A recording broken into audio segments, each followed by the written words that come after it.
This is a classic buttery crumb cake, but with a twist. The cake is a fluffy, tender sour cream vanilla sponge, and it is topped with the most exquisite brown butter crumble topping that has just the right bite, not too soft, not too crunchy. Grab a steaming mug of coffee and savor every bite of this cake. Here's how you make it. You'll first preheat your oven to 150 degrees Celsius or 300 degrees Fahrenheit, and we'll first start off by making our brown butter, which we are going to use to make our crumble topping. Brown butter has these natural butterscotch nutty notes that completely changes the flavor of your crumble, and that paired with brown sugar and cinnamon powder completely takes this crumble to a whole new level. To make your brown butter, you'll just take a heavy bottom saucepan and add your butter and keep heating it on low until it starts to turn brown like this. You want to keep swirling the pan around, and as soon as you see these caramelized milk solid bits, take it off the heat and transfer it into another container.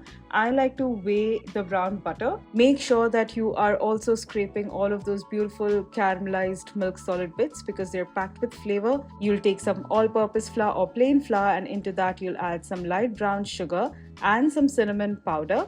You will also add a little bit of salt and then mix everything together first. You want all the dry ingredients to be well combined. You can also just use plain melted butter if you wish. I have all the quantities down in the description box below, but I would highly recommend that you go one step ahead, and the extra 5 minutes of browning the butter is so worth it. You will add your brown butter a little at a time. You'll add a little first, use your fork to just hydrate all of the dry ingredients really well, and then you'll add the rest of the brown butter. And again, while doing this, you can see the caramelized milk solids that are settled in the bottom of the cup, and you're just going to scrape it down in there. You want all of that flavor, and just combine it until you don't see any dry flour particles and everything is well hydrated. You don't want to over mix this, and keep this refrigerated. This is very important. We're going to need this a bit later. Now we'll start working on our sour cream vanilla cake. So in this bowl, I have some softened room temperature butter. I've used salted butter, but you can use unsalted as well. Use your electric beaters on a low speed for about 15 to 20 seconds just to smooth out the butter. Now into this, I am going to add some caster sugar and start whisking this on a medium speed using my electric beaters for about 6 minutes. But I won't mix it for 6 minutes in one go. I'll mix it first for 3 minutes, so that's halfway through. And after 3 minutes, you'll start to see that it increases quite a lot in volume, but you can also see that a lot of the butter and sugar mix moves to the side of the bowl. And so you want to stop your electric beaters halfway through, scrape down the sides and the bottom of the bowl, and you will also add in your vanilla extract at this point. And then you'll go back in with your electric beaters on a medium-high speed for about 3 more minutes. You can use a medium speed or a medium high speed. I personally love a medium high speed, so on speed 1 to 6 of my electric beaters, I use a speed 4 or 5. And after about 6 minutes, you'll start to notice that this butter and sugar mix has gone incredibly fluffy, has lightened tremendously in its color, and has also become extremely voluminous. So I'll scrape down the sides and the bottom of the bowl once more, and then I'll add some sour cream. This is at room temperature, and this is one of the main ingredients that completely transforms our vanilla cake. The addition of the sour cream not only enhances the overall flavor of this vanilla cake, but it also makes it really tender and moist. Mix this on a medium-high speed for about 2 minutes, then you will scrape down the sides and the bottom of the bowl, and you'll start to notice that it looks extremely velvety and lush. I mean, look at the texture of this batter right now. That looks amazing.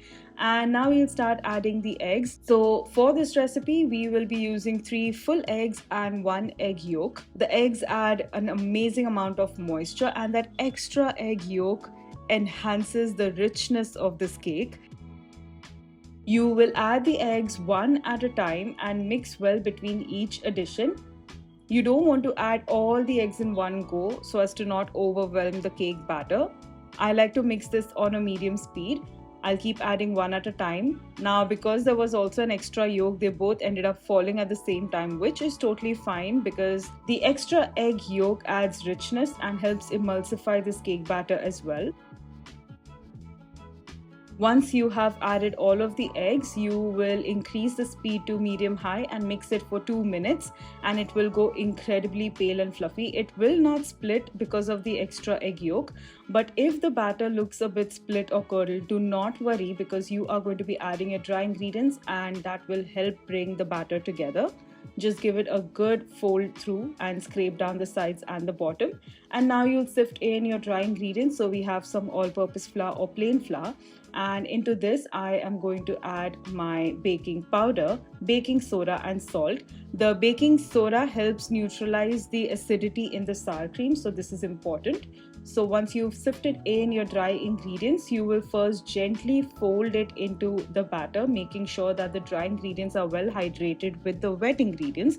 You also want to be gentle so as to not knock out all of that air that you've worked so hard to create by creaming all the wet ingredients. And once you've folded all the dry ingredients in, you will go in with your electric beaters for just about 7 to 10 seconds on a low speed. You absolutely do not want to overwork the cake batter. And then you will take an 8 by 8 inch square cake tin, which is greased really well and lined with parchment paper on one side with plenty of overhang, so it's easier to lift the cake out of the tin once it's ready. And you'll plop in your batter there and shuffle the tin around and tap it gently against the work surface to release any air pockets. And then you will use your offset spatula to help spread the batter evenly throughout the surface of this cake tin. And once you've done that, you will add the cold brown butter cinnamon crumble topping all over the surface of the cake batter generously. This crumble topping provides a perfect textural balance. It is neither too soft nor too crunchy, and it goes really well with this soft and fluffy cake. You will then bake this in the oven at 150 degrees Celsius or 300 degrees Fahrenheit for about 50 to 55 minutes. A skewer or a knife inserted in the center should come out clean. You'll then let it sit in the tin for about 20 minutes and then transfer it onto a wire rack or your serving platter to cool down completely. Once it has thoroughly cooled down, you'll dust it with some icing sugar and then cut into squares like this. It is absolutely incredible. I want to show you a close-up of what this amazing buttery crumb cake looks like. Pour yourself a steaming mug of coffee and enjoy this delicious crumb cake. The sour cream provides such a beautiful texture. It is tender, even fluffy crumb, and the extra egg yolk adds such a richness to this cake. It literally just melts in your mouth, and that beautiful brown butter crumble topping just provides the perfect texture for this cake. This is a crumb cake that you absolutely have to try, and if you like this, you should also check out my coffee cake that also has its own unique twist. It's on the screen now, so enjoy and happy baking.